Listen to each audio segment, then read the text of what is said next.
Hello बच्चों, कैसे हैं आप सब। उम्मीद करते हैं कि अच्छे ही होंगे। और आज क्लास 10 का एक नया टॉपिक मैं लेके आया हूँ, अरिथमेटिक प्रोग्रेशन। प्रोग्रेशन हिंदी में बोलते हैं समांतर श्रेणी, मतलब शॉर्ट में इसको हम लोग एपी बोलते हैं। ठीक है, इसको हम लोग जो है पढ़ना चालू करते हैं इसको। अब एपी का हिंदी क्या होता है? समांतर श्रेणी। नाम से ही चल रहा है पता, श्रेणी मतलब होता है सीढ़ी, और समांतर मतलब समान अंतर। ठीक है, हम लोग उदाहरण जैसे घर में जो लकड़ी का बांस का जो सीढ़ी बना होता है उसको देखते हैं, वो जो स्टेप का जो गैपिंग होता है ना, उस समान गैपिंग होता है। ठीक है, या फिर घर में जो लोग सीढ़ी चढ़ते हैं, छत पर सीढ़ी बनता है, सीमेंट से सीढ़ी बनता है, उसमें आप लोग देखेंगे सबका स्टेप का जो अंतर होता है ना, उस समान होता है। तो वहीं से ये नाम आया है समांतर श्रेणी। ठीक है, मतलब कोई भी संख्याओं के बीच का अंतर जो यहाँ पर होगा वो बराबर होगा हर जगह पर। जैसे उदाहरण लेते हैं हम लोग 1, 3, 5, 7, 9, ये चलते जा रहा है। ठीक है, देखिए यहाँ पर ये जो संख्या है, दो संख्या ना, ये दोनों संख्याओं के बीच का जो गैपिंग है ना, सब जगह बराबर है। उसी को बोलते हैं समांतर श्रेणी, मतलब समान अंतर है। दो संख्याओं के बीच के अंतर जो है समान रहेगा सभी जगह, तभी वो एपी में रहेगा। अगर अंतर एक जगह भी थोड़ा बहुत गैपिंग है तो एपी में नहीं कहलाएगा। जैसे यहाँ पर देखिए, दोनों को घटाएंगे तो क्या होगा? 2 का अंतर है, यहां भी 2 का अंतर है, यहां भी 2 का अंतर है, यहां भी 2 का अंतर है, ऐसे ही चलते जाएगा। अगर गलती से कहीं भी मान के यहाँ पे 9 के जगह पर 10 हो गया, और इधर से 2 का अंतर आ रहा है, यहाँ पे 3 का अंतर है, तो फिर ये एपी में नहीं कहलाएगा, फिर एपी में नहीं कहेंगे। एपी में होने के लिए कंडीशन क्या है कि दो संख्याओं के बीच का अंतर जो है वो समान होना चाहिए। ठीक है, अब देखते हैं हम लोग एपी में जो है, ये जो एक संख्या दिया हुआ है ना, प्रत्येक संख्या को एक पद बोलते हैं, अंग्रेजी में टर्म। क्या बोलते हैं? प्रत्येक संख्या को एक पद बोलते हैं। ठीक है, जैसे अभी तक यहाँ कितना पद है इसमें? 1, 2, 3, 4, 5 पद दिख रहा है, लेकिन जाएगा कहां तक? डॉट और डॉट, मतलब ये अनंत चलते जाएगा। समझ रहे बातों को? अब इसमें एक टर्म आता है डी, जिसको हम लोग बोलते हैं शार्प अंतर हिंदी में। ठीक है, अंग्रेजी में बोलते हैं कॉमन डिफरेंस। डी किसको बोलेंगे? ठीक है, तो डी किसको बोलेंगे? तो डी बोलेंगे आपका ये दोनों के बीच का जो अंतर है उसी को डी बोलते हैं। ठीक है, किसको डी बोलेंगे? दो संख्याओं के बीच का जो अंतर है उसी को डी बोलते हैं। अब डी जो है वो पॉजिटिव, निगेटिव कुछ भी हो सकता है, मैटर नहीं करता है। ठीक है, कैसे निकालेंगे? जब भी डी निकालना होगा तो बाद वाले पद में से पहले वाले पद को हटा देंगे। जैसे ये 3 है, 1 - 3 नहीं करेंगे, वो गलत हो जाएगा। बाद वाले में से 3 - 1 करेंगे, ये 3 - 1 कर देंगे। ठीक है, तो कितना निकल जाएगा? 2। फिर डी निकालना है तो 5 में से 3 माइनस करेंगे, कितना होगा? 2। फिर निकालना है 7 में से 5 माइनस करेंगे, 2। देखिए सब जगह समान डी आ रहा है। मतलब अगर हमको एपी में चाहिए, कोई भी पद या कोई भी संख्या दिया हुआ एपी में चाहिए, या एपी में चेक करना है कि वो है कि नहीं, तो सबसे पहला काम हमारा डी निकालना है। डी ही निर्णय करेगा कि जो दिया हुआ सीरीज है, जो दिया हुआ श्रृंखला है, वो एपी में है कि नहीं है। ठीक है, अगर डी सब जगह बराबर आ रहा है, मतलब दिया हुआ श्रृंखला एपी में है, और डी का मान बराबर नहीं आ रहा है, मतलब वो एपी में नहीं है। ठीक है, अब हम लोग इससे रिलेटेड प्रश्न देखते हैं बच्चों। ठीक है, आगे बढ़ते हैं हम लोग। हाँ तो बच्चों, मैंने जो दिखाया समांतर श्रेणी के बारे में, जो बेसिक कंसेप्ट बताया, ठीक है, उसका एक उदाहरण जरा समझते हैं। ठीक है, क्या क्वेश्चन दिया हुआ है? एपी में ये सीरीज दिया हुआ है 3/2, 1/2, -1/2, -3/2, डॉट डॉट के लिए प्रथम पद ए और सार्वंतर डी लिखना है। ठीक है, प्रथम पद किसको बोलते हैं? नाम से जरा प्रथम पद, मतलब जो एपी का सीरीज दिया हुआ है, जो एपी का श्रृंखला दिया हुआ है, उसे हम लोग उसका पहला जो अक्षर संख्या होगा उसी को बोलेंगे प्रथम पद। ये ध्यान रखना है, कोई भी एपी का श्रृंखला शुरू होगा, उसका जो पहला संख्या होगा उसी को बोलेंगे प्रथम पद। ये तो आसान निकालना। अब प्रथम पद को हमेशा ए से दिखाते हैं, ए, तो प्रथम पद ए कितना हो गया? 3/2, ये हो गया हमारा आंसर। ठीक है, और डी निकालना है, सार्वंतर डी निकालना है। अब डी कैसे निकालता है? अभी मैंने बताया था डी निकालने का तरीका। क्या बताया था? कि बाद वाले पद में से पहले वाले पद को हटा देना है। ठीक है, अगर मान लिया मैंने इसको ए माना तो ये A1 होगा, मतलब A1 में से ए को हटा देना है। ठीक है, तो डी निकल जाएगा। और चूंकि एक ही जगह निकालना है, चूंकि ये एपी में ऑलरेडी एपी में दिया हुआ है। अगर आपसे क्वेश्चन बोलेगा कि चेक कीजिए कि दिया हुआ श्रृंखला एपी में है कि नहीं है, तो कम से कम 2 पद को हटा कर देखेंगे, इसको इससे, इसको इससे, दोनों जगह डी का मान बराबर आया तब तो एपी में है, और नहीं आया तो मतलब एपी में नहीं है। देखिए ऑलरेडी एपी में दिया हुआ है, इसीलिए डी का मान कैसे निकालेंगे, बाद वाले पद में से पहले वाले पद को माइनस कर देंगे, तो 1/2 माइनस 3/2, ठीक है। एलसीएम कितना हो जाएगा 2, 2 में 2 से भाग देंगे 1, 1 से गुना करेंगे 1, फिर माइनस कितना हो जाएगा -3, कितना होगा -2/2, 2 से 1 बाद में डी का मान कितना आया -1, ये हो गया आंसर। ध्यान रहे मैंने बताया था क्या, ऑब्जेक्टिव क्वेश्चन भी ये पूछता है डी का मान जो है वो माइनस में भी हो सकता है, प्लस में भी हो सकता है, कहीं कोई दिक्कत नहीं है। या तो माइनस आप 0 से जाएगी तो माइनस में आ गया आंसर गलत आ गया, नहीं, डी का मान माइनस प्लस 0 भी आ सकता है, डी का मान कुछ भी हो सकता है, ठीक है, तो ध्यान रखें। तो ये एग्जांपल जो मैं समझाया, अब इसका जो एक्सरसाइज है वो हम लोग सजा के देखते हैं। हम तो बच्चों देखते हैं, हम लोग एक्सरसाइज 5.1 शुरू करते हैं, ठीक है। एपी का पहला क्वेश्चन क्या दिया हुआ है, निम्नलिखित स्थितियों में संबंध संख्याओं की सूची एपी है और क्यों। ये जो क्वेश्चन दिया हुआ है ना, इसको चेक करना है कि एपी में है, अगर है तो एपी में क्यों है, ठीक है। तो पहले तो क्वेश्चन से निकालने की कोशिश करते हैं एपी का श्रृंखला, उसके बाद चेक करेंगे कि एपी में है कि नहीं है। क्वेश्चन क्या दिया हुआ है, प्रत्येक किलोमीटर के बाद का टैक्सी किराया जबकि प्रथम किलोमीटर के लिए किराया 15 रुपया है। दे दिया हुआ है प्रथम किलोमीटर के लिए किराया कितना है 15 रुपया, ठीक है। उसका क्या बोलता है, और प्रत्येक अतिरिक्त किलोमीटर के लिए किराया कितना है 8 रुपया। तो प्रत्येक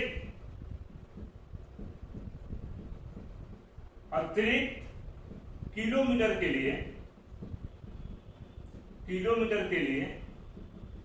किराया कितना है 8 रुपया। तो श्रृंखला कितना होगा, प्रथम किराया जो प्रथम मतलब पहला किलोमीटर चल रहा है वो 15 रुपया है। आपको पहले ही बताया है कि किसी भी श्रृंखला का जो प्रथम पद होता है उसी को ये बोलते हैं। तो प्रथम पद में क्या लिखेंगे 15, ठीक है। उसके बाद बोलता है कि 15 रुपया देना ही है 1 किलोमीटर के लिए, उसके बाद जितना भी एक्स्ट्रा चलेंगे उसके लिए 8 रुपया ऐड होते जाएगा, ठीक है। तो 15 में 8 जोड़ देंगे कितना होगा 23, फिर 23 में 8 जोड़ेंगे तो 31, फिर इसमें 8 जोड़ेंगे तो 39, ये चलते जाएगा। मतलब ये मेरा श्रृंखला प्राप्त हुआ। अब ये जो श्रृंखला प्राप्त हुआ, हमको ये पता करना है कि ये एपी में है कि नहीं है, ठीक है। निकालते हैं ए का मान कितना होगा इसमें 15, पहले ही बताए हैं कि कोई भी श्रृंखला दिया हुआ है उसका प्रथम पद जो है उसी को ए बोलते हैं, तो ये ए हो गया 15। अब D1 निकालते हैं।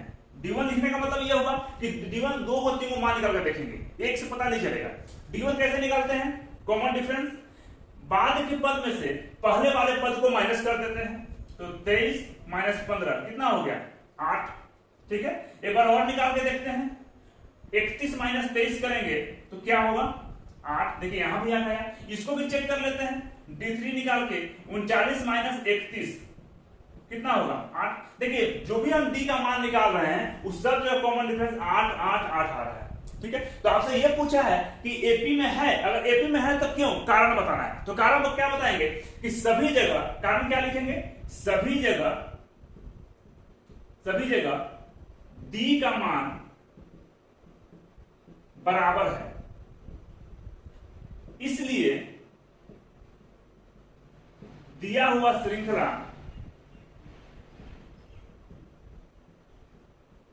एपी में है। डी बराबर आ गया मतलब वो एपी में है, इसलिए कभी भी एपी चेक करने होगा तो वो किसी चीज पर ध्यान नहीं देना है, ध्यान से देंगे तो डी पर। डी बराबर है तो एपी में है, डी बराबर नहीं है तो एपी में नहीं है, ठीक है। बच्चों इसका नेक्स्ट क्वेश्चन देखते हैं। अब देखते हैं बच्चों से हम लोग सेकंड नंबर क्वेश्चन, ठीक है। सेकंड नंबर क्वेश्चन क्या बोलता है, किसी बेलन में उपस्थित हवा की मात्रा जबकि वायु निकालने वाला पंप प्रत्येक बार बेलन की शेष हवा का 1/4 भाग बाहर निकालता है, ठीक है। मतलब एक बेलन में जितना भी हवा की मात्रा है, ये प्रत्येक बार पंप करने वाला जो मशीन है जितनी हवा की मात्रा है बेलन में उसका 1/4 बाहर निकाल देता है, ठीक है। तो माना बेलन में उपस्थित हवा की मात्रा 1 मान लीजिए, आप 2 4 से कुछ भी मान सकते हैं, लेकिन जो मानेगा उसी को लेकर कंटिन्यू करेंगे आगे, ठीक है। तो T1 का मान कितना हो गया 1, T1 मतलब टंकी में भरा हुआ है 1 हवा, उपस्थित हवा है, ठीक है। तो हवा निकाला, कितना हवा निकालेगा पंप जितना हवा उसमें है उसका 1/4, तो 1 गुना 1/4 कितना हो जाएगा 1/4। T2 कितना हो जाएगा, इसमें से माइनस कर देंगे इसको, मतलब उतना उसमें बच रहा है, कितना हो जाएगा 4 - 1/4 = 3/4, मतलब 1/4 हवा पंप करने के बाद जो निकला तो टंकी में फिर कितना हवा बचा हमारे पास, ठीक है। तो फिर हवा कितना निकालेगा, हवा निकाला, जितना हवा बचा हुआ टंकी में उसका 1/4, मतलब फिर से 3/4 गुना 1/4 कितना हो जाएगा 3/16। तो फिर T3 कितना होगा, इसमें से इसको माइनस करेंगे, 3/4 माइनस 3/16, तो एलसीएम कितना हो जाएगा 64 से भाग देंगे तो 4 से 16, सॉरी एलसीएम कितना हो जाएगा 16, भाग देंगे तो 12 माइनस 3 कितना हो गया 9/16, ठीक है। अब मेरा ये आगे चलते जाएगा जितना लोग निकाल लिया, तो श्रृंखला जो हो जाएगा एपी में, ये श्रृंखला वो कितना होगा, देखिए 1 3/4 फिर 9/16, ये चलते जाएगा, अब जहां तक निकालते जाइए, ठीक है। अब ये जो श्रृंखला निकाले हैं इसी को हमको चेक करना है कि ये एपी में है कि नहीं है। तो एपी में चेक करने के लिए हम लोग क्या करते हैं, D1 निकालते हैं, मतलब पहला डिफरेंस। कैसे निकालेंगे, इसमें से बाद वाले पद में से पहले वाले पद को माइनस कर देते हैं, तो 3/4 माइनस 1 कितना हो जाएगा 4, 3 - 1 = -1/4, ठीक है। उसी तरह से फिर D2 निकालेंगे, क्या करेंगे, बाद वाले पद में से पहले वाले पद को माइनस कर देंगे, तो कितना हो जाएगा 9/16 माइनस 3/4, एलसीएम कितना हो जाएगा 16, तो 9 माइनस देंगे भाग कितना होगा 4 × 12 कितना हो गया -3/16। अब हमको आगे निकालने का जरूरत ही नहीं है, आप देख रहे हैं कि D1 का मान -1/4 आया, D2 का मान -3/16 आया, ये तो गलत आया, क्योंकि हम जानते हैं कि किसी भी श्रृंखला में का एपी में होने के लिए पहला ही कंडीशन है कि सभी जगह डी का मान बराबर आना चाहिए। यहाँ पर डी का मान बराबर नहीं आ रहा है, मतलब जो दिया हुआ श्रृंखला है, जो श्रृंखला है वो एपी में नहीं है। क्यों नहीं है कि सार अंतर मतलब डी सभी जगह समान नहीं है, सभी जगह डी का मान समान नहीं है, इसलिए